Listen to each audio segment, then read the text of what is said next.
Vita Race is an iron spray that helps your plant develop chlorophyll and stimulates photosynthesis. This means your plant produces energy more easily, which it can then use to grow and bloom optimally. Since Vita Race is a spray, it is absorbed directly and shows results fast. Using Vita Race makes your plants look healthy and green. To use Vita Race, first shake the bottle well. Then add 5 milliliters of Vita Race to every litre of water you're using. All that's left now is to spray your plants. We recommend applying enough Vita Race to make sure the liquid is dripping from the leaves. Since plants absorb most nutrients during the day, the best time to use Vita Race is at the start of the day.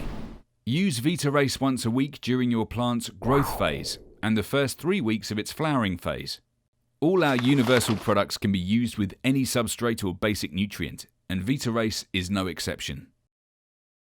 Plagron, support your growth. Make sure you check out our social media channels. #PassItOn.